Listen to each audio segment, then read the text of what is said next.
ओम शांति। 18/9/2023 के बाबा के साकार अनमोल धारणा युक्त मधुर महावाक्य हैं। मीठे बच्चे, बाप की आश है बच्चे पूरा नष्टो मुहा बने। जब पक्का वायदा करें, बाबा आप हमारे, हम आपके, तब सच्ची प्रीत जुटे। क्वेश्चन है, रुद्र शिव बाबा द्वारा रचे हुए यज्ञ और मनुष्य द्वारा रचे जा रहे यज्ञ में मुख्य अंतर क्या है? आंसर है, मनुष्य जो भी यज्ञ रचते हैं उसमें जौ तिल आदि स्वाह करते हैं, वह मैटीरियल यज्ञ हैं।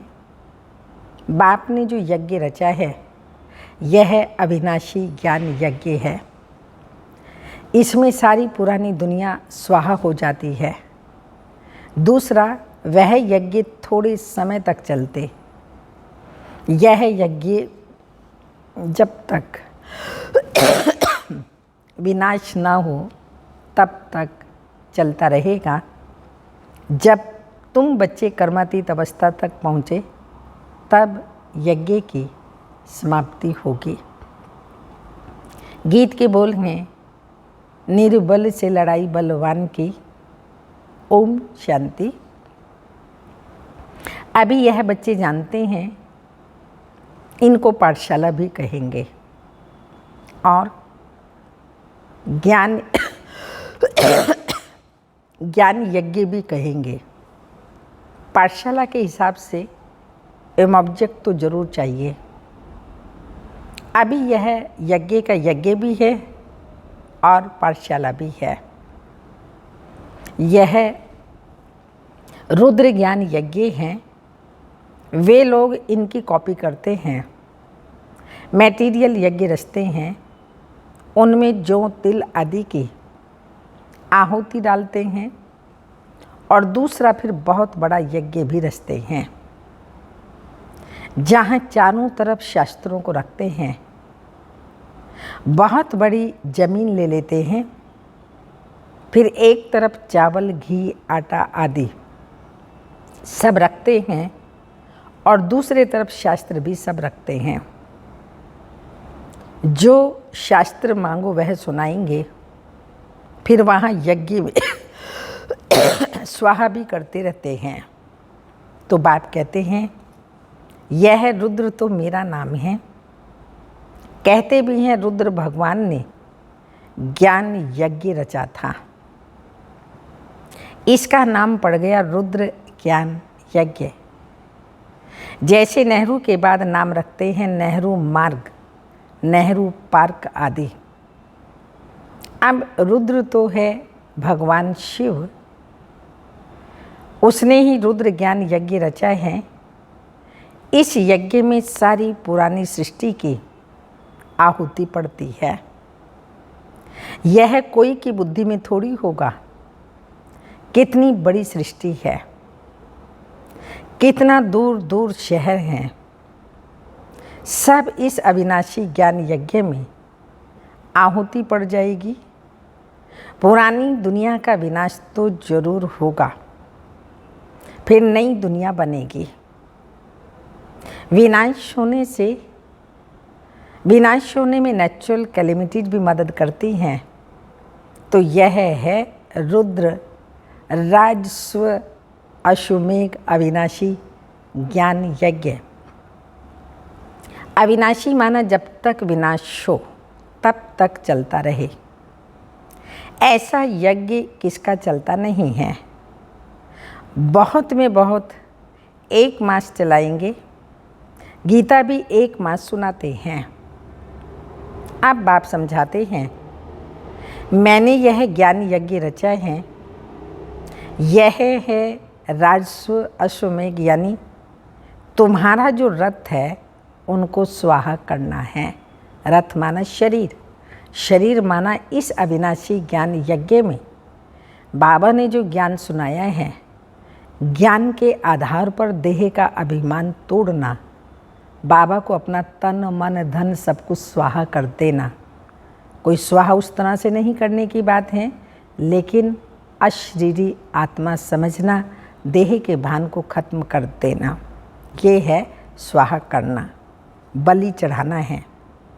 उन्होंने नाम दूसरा रख दिया है, दक्ष प्रजापति का यज्ञ दिखाते हैं, उसमें घोड़े को जलाते हैं, बड़ी कहानी है। तो बाप समझाते हैं, यह है मेरा अविनाशी ज्ञान यज्ञ, अविनाशी द्वारा अविनाशी यज्ञ। शिव बाबा भी अविनाशी हैं और यज्ञ भी अविनाशी रचते हैं।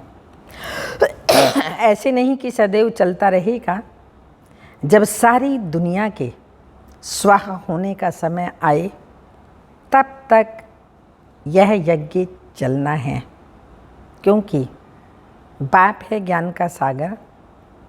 भक्ति के तो ढेर शास्त्र हैं, ज्ञान का सागर बाप है तो जरूर उनके पास नया ज्ञान होगा।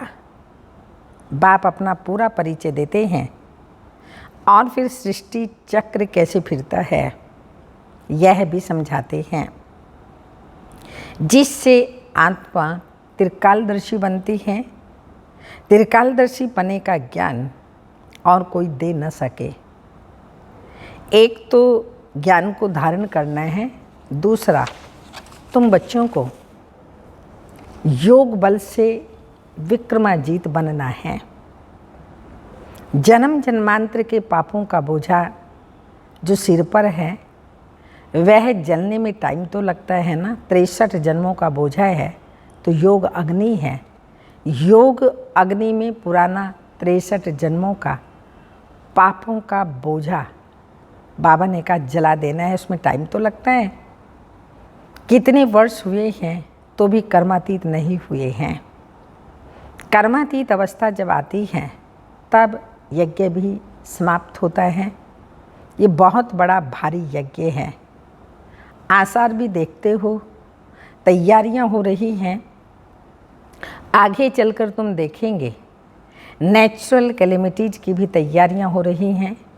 कभी जोर से फॉल्स होंगे, कभी अर्थक्वेक, कभी फैमन होगा। वो लोग तो गपोड़े मारते हैं, 4 वर्ष का प्लान बनाया है, फिर अनाज बहुत हो जाएगा। अरे खाने वाले मनुष्य भी तो बहुत जाते हैं, सिर्फ मनुष्य थोड़ी, टिड्डियाँ, मक्कड़ आदि भी तो खा जाते हैं। फल्स आते हैं, बहुत नुकसान कर देते हैं। यह विचारों को पता ही नहीं पड़ता। तुम जानते हो फैमन आदि पड़ना जरूर है। आसार दिखाई पड़ते हैं, थोड़ी लड़ाई लग जाए तो अनाज आना ही बंद हो जाए। आगे लड़ाई में कितने स्टीमर डूबे थे, एक तो का बहुत नुकसान किया था। तो बाप कहते हैं 5000 वर्ष पहले भी मैंने यह यज्ञ रचा था और तुम राजयोग सीखे थे।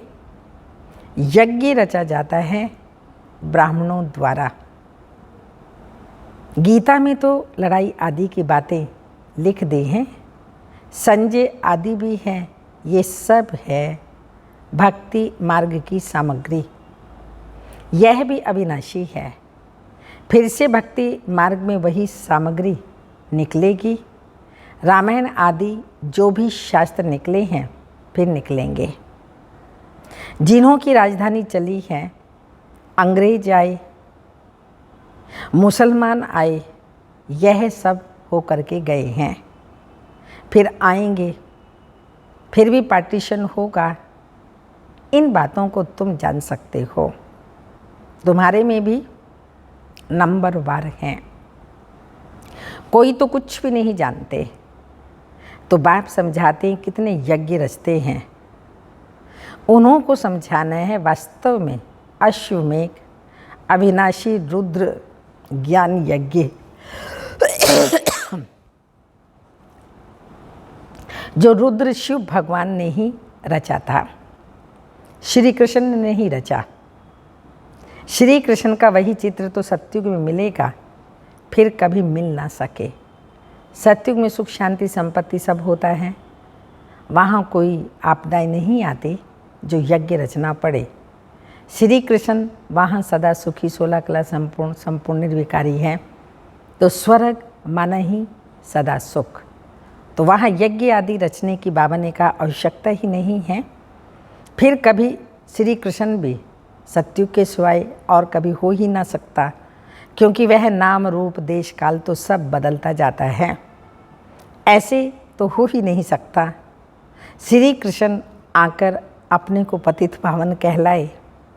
पतित पावन एक ही परमात्मा है। ऐसे नहीं कि तुम कहेंगे पहले से ही क्यों नहीं रूप दिखाया, नहीं, ऐसे थोड़ी कि सब पहले से ही बता देंगे। तुम कहेंगे पहले से यह ज्ञान क्यों नहीं देते थे, एक ही रोज में क्यों नहीं ज्ञान देते, परंतु नहीं, यह तो ज्ञान सागर है, सो जरूर आहिस्ते आहिस्ते सुनाते रहेंगे। ऐसे थोड़ी सब एक ही टाइम पढ़ लेंगे, नंबरवार पढ़ेंगे और पढ़ाई में टाइम लगता है। इसका नाम ही है अविनाशी रुद्र ज्ञान यज्ञ। अब यह तो कहाँ भी लिखा हुआ नहीं है, शास्त्रों में निमित्त मात्र सिर्फ अक्षर है।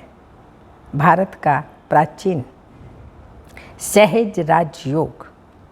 अच्छा, प्राचीन कब? शुरुआत में तो जरूर इस अविनाशी ज्ञान यज्ञ से ही स्वर्ग बनाया होगा।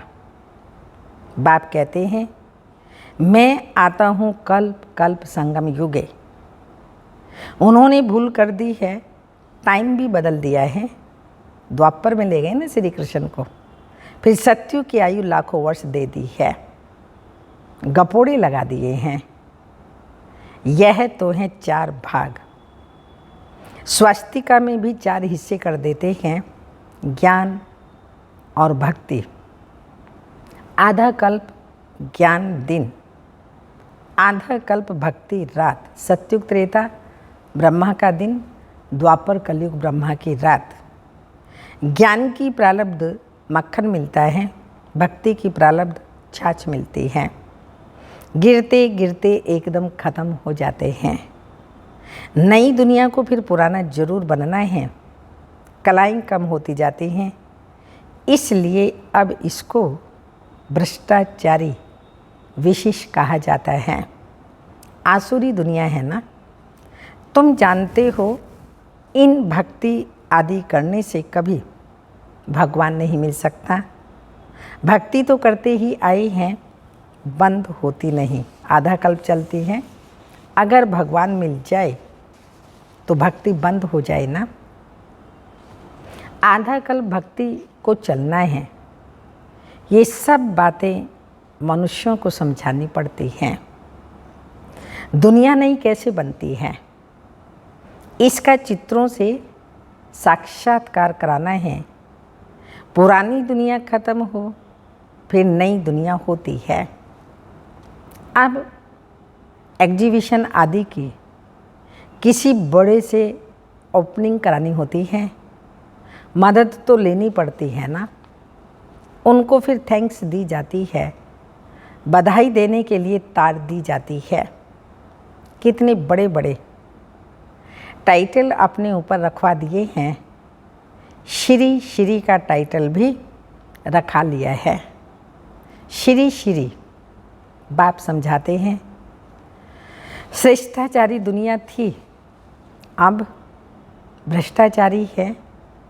फिर बाप श्रेष्ठाचारी बनाने आए हैं। वह फिर पहले से ही अपने ऊपर श्री नाम रख देते हैं। वास्तव में श्री लक्ष्मी, श्री नारायण सतयुग में ही कहा जाता है। राजाओं को श्री का टाइटल कभी नहीं देते थे, उनको फिर हिज होलीनेस कहते हैं। सबसे बड़े हिज होलीनेस लक्ष्मी नारायण की राजाएं भी पूजा करते हैं, क्योंकि वह पवित्र हैं, खुद पतित हैं। पावन राजाओं को हिज होलीनेस कहा जाता है। अभी तो हिज हाईनेस के बदले बहुत टाइटल सबको देते हैं, श्री श्री कहते रहते हैं।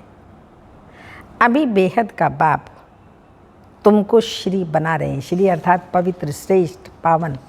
तो बाबा ने कहा वो कैसे अपने ऊपर इतने बड़े बड़े टाइटल्स रखा लेते हैं। वास्तव में शिव बाबा अभी श्री बना रहे हैं। नई दुनिया कैसे स्थापन होती है चित्रों पर ही समझा सकते हैं।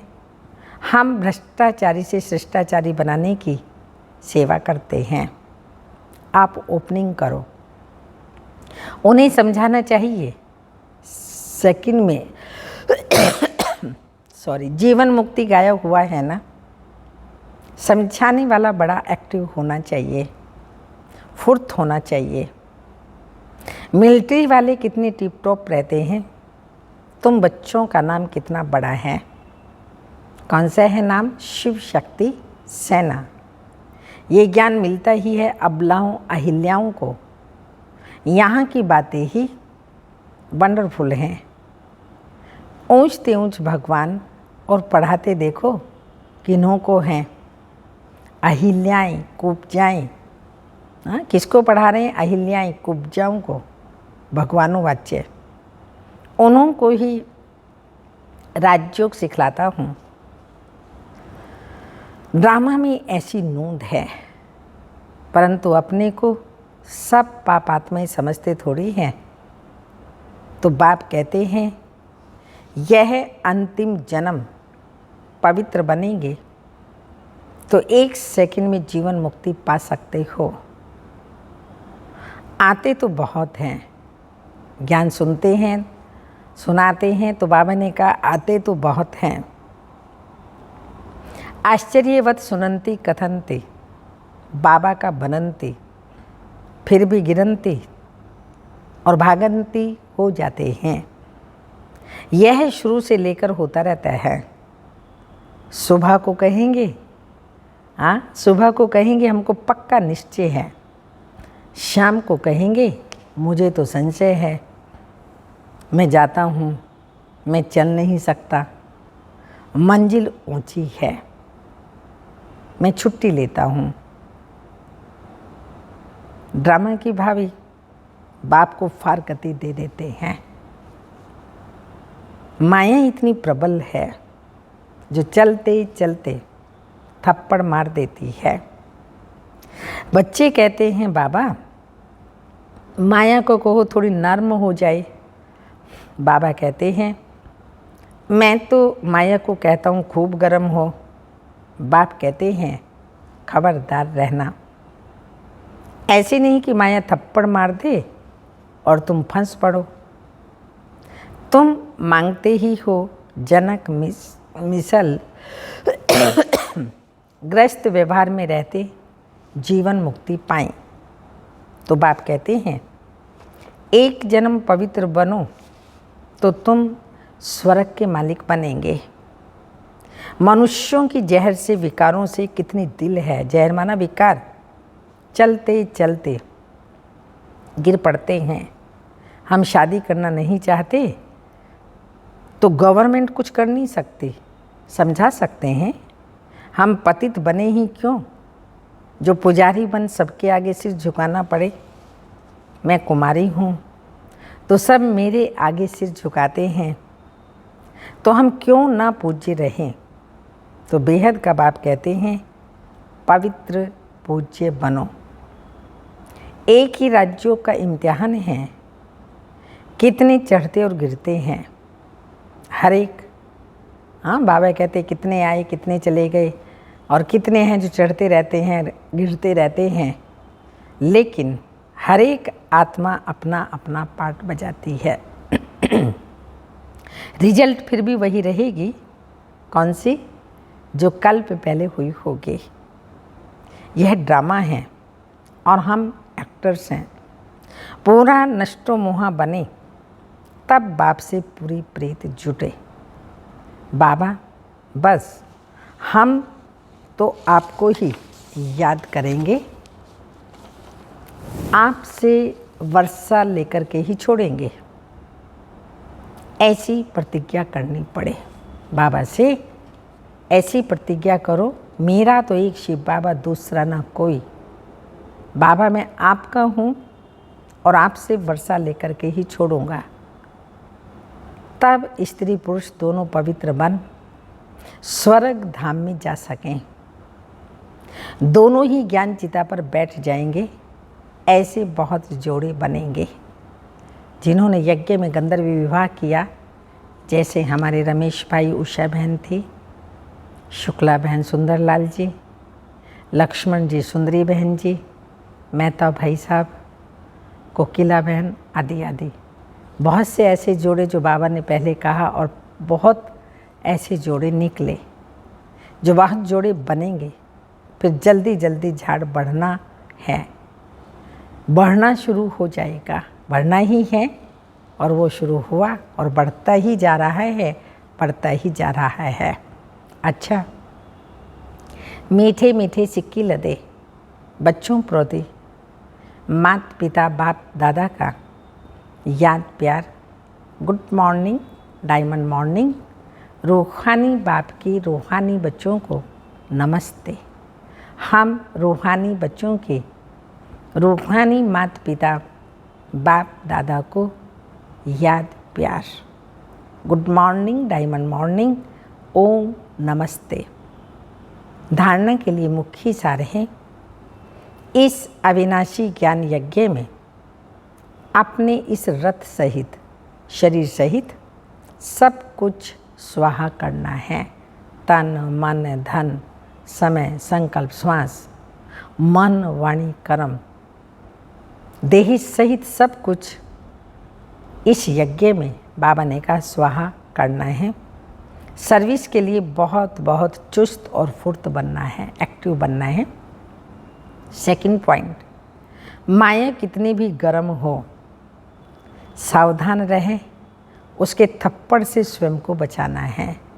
अनेक रूपों से माया आएगी, गर्म रूप दिखाएगी, लेकिन बाबा ने कहा उस माया से सावधान रहें, थप्पड़ से स्वयं को बचाएं, घबराना नहीं है।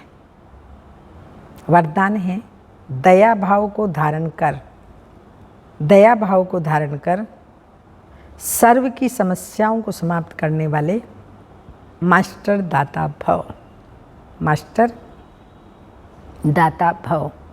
स्पष्टीकरण, जिन आत्माओं के भी संपर्क में आते हो, चाहे कोई कैसा भी संस्कार वाला हो, अपोजिशन करने वाला हो, स्वभाव के टक्कर खाने वाला हो, क्रोधी हो, कितना भी विरोधी हो, आपकी दया भावना उसके अनेक जन्मों के कड़े हिसाब किताब को सेकंड में समाप्त कर देगी। आप सिर्फ अपने अनादि आदि दातापन के संस्कारों को इमर्ज कर दया भाव को धारण कर लो, तो ब्राह्मण परिवार की सर्व समस्याएं समाप्त हो जाएंगे। स्लोगन, अपने रहमदिल स्वरूप व दृष्टि से हर आत्मा को परिवर्तन करना ही पुण्य आत्मा बनना है। अपने रहमदिल स्वरूप व दृष्टि से हर आत्मा को परिवर्तन करना ही पुण्य आत्मा बनना है। आज का व्यक्त इशारा, अपने संकल्पों के तूफान व कोई भी संबंध द्वारा, प्रकृति व समस्याओं द्वारा तूफान व विघ्न आते हैं, तो उनसे मुक्ति पाने के लिए योग युक्त, युक्ति युक्त बनो, योग युक्त और युक्ति युक्त बनो। जब तक योग युक्त नहीं, तब तक विघ्नों से युक्त हो, जब तक योग युक्त नहीं तो विघ्नों से युक्त हो। योग युक्त आत्माएं तूफान को भी तोहफा बना देती हैं। योग युक्त आत्माएं तूफान को भी तोहफा बना देती हैं।